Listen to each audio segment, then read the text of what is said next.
If you go to enough estate sales or dig through enough forgotten demolition sites in the Rust Belt, eventually you will find something that doesn't make sense. I'm not talking about a strange antique or an unrecognizable gadget. I'm talking about a tool. A simple, functional tool like a wrench. Except this wrench is 4 feet long. It's made of solid iron and it weighs 200 pounds. Museums and auction houses have a name for these. They call them industrial novelties or display pieces. They tell us these objects were created to advertise the manufacturing capability of a foundry, or to serve as signposts for hardware stores. But there is a problem with that explanation. These tools show wear patterns. They have grip erosion on the handles. They have stripped teeth on the jaws. They weren't hanging on a signpost. They were being used. But used by whom? A 200-pound wrench cannot be operated by a normal man. You cannot get the leverage, you cannot grip the handle. To use a tool of this scale, you would need to be at least 8 to 10 feet tall. You would need the grip strength of 3 men. We are taught that the past was primitive. We are taught that our ancestors were smaller than we are. But the physical evidence, the tools, the furniture and the architecture suggest that we have it backwards. Part 1. The furniture of giants. Let's move from the workshop to the office, because the anomaly doesn't stop with industrial tools. It's right here in the furniture. I stumbled across this phenomenon in estate auctions and forgotten museum storage rooms. Chairs that make no anatomical sense. We aren't talking about thrones or ceremonial seats designed to impress subjects. We are talking about desk chairs, dining chairs, utilitarian furniture designed for daily use. A standard chair has a seat height of about 18 inches. It's designed for the length of a normal human leg. But these antique chairs, their seat height measures 30 to 36 inches from the floor. That is nearly double the standard height. If you sit in this chair, your legs dangle uselessly. The armrests sit at a height that forces you to lift your shoulders to your ears. The backrests tower 7 or 8 feet high. Auction catalogues list them as decorative furniture. They claim that Victorians built them just for the aesthetic. But why would you fill a government waiting room or an administrative office with chairs that no one can sit in? These items appear in government buildings, administrative offices and courthouses, functional spaces where comfort and usability matter.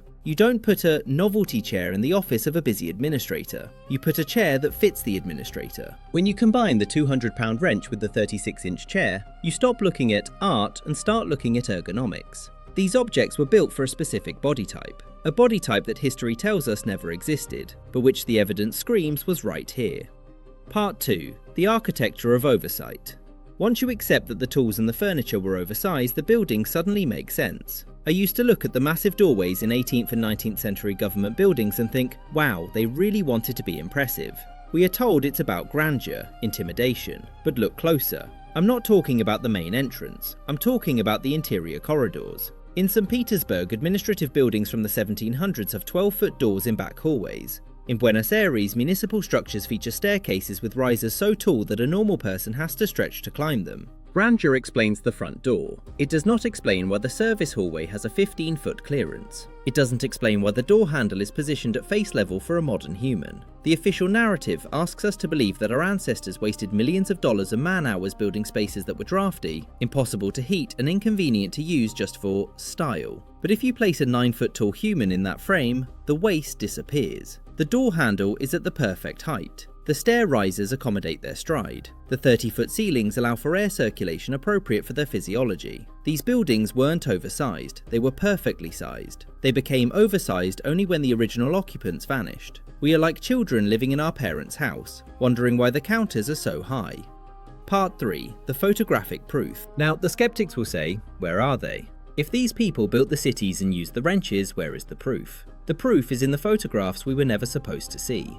Not paintings, not myths, actual photographs from the mid to late 1800s. These aren't circus performers, they aren't sideshow freaks. Look at their clothes. They are wearing the uniforms of soldiers, the rugged clothes of farmers, the suits of foremen and administrators. Contemporary accounts describe these individuals not as oddities but as normal members of society holding positions of authority. They worked as guards, they worked as overseers on construction projects. This connects back to the wrench. Who uses a 200-pound tool? The foreman, the guardian, the overseer. The Tartaria hypothesis suggests that these giants were a specialized class. They were the guardians of the infrastructure. They were the ones physically capable of moving the stones, operating the massive machinery, and maintaining the advanced technology we discussed in previous videos. It explains the impossible architecture. How did they lift 10-ton blocks in the 1700s? Maybe they weren't lifted by pulleys alone. Maybe they were lifted by labourers who stood 10 feet tall and used tools that we now classify as industrial novelties. Part 4. the Great Disappearance. But then they disappear. The photographs cluster between 1850 and 1900, and then silence. This disappearance coincides perfectly with the erasure of Tartaria from the maps and the timeline of the mudflood we've investigated. It seems that when the civilization was reset, the operators were the first to be removed. We know that throughout the 1800s, newspapers reported hundreds of giant skeletons being dug up across America. The Smithsonian received many of them, and then they claimed they were lost or misplaced. Why hide them? Because if you admit the giants existed, you have to explain the tools. If you explain the tools, you have to explain the technology. And if you explain the technology, you admit that the history of human civilization is a lie. If you inherit a house you didn't build and you want to claim it as your own, you have to get rid of the family photos. You have to throw out the clothes that don't fit you. You have to hide the tools you don't know how to use. The orphans of history. The 200-pound wrench isn't a novelty, it's evidence. It is a physical artifact that proves we are occupying a world built by beings larger, stronger, and perhaps more advanced than ourselves. They left their furniture in our offices, they left their tools in our barns, they left their doorways in our capitals. We walk through them every day, ignoring the fact that we are too small for the architecture we claim to have built. The giants are gone, the guardians have vanished, and we are left here playing with tools we can barely lift, trying to figure out how to run the machine. If you want to know more about the mud flood that buried the ground floors of these giant buildings, click the video on your screen now.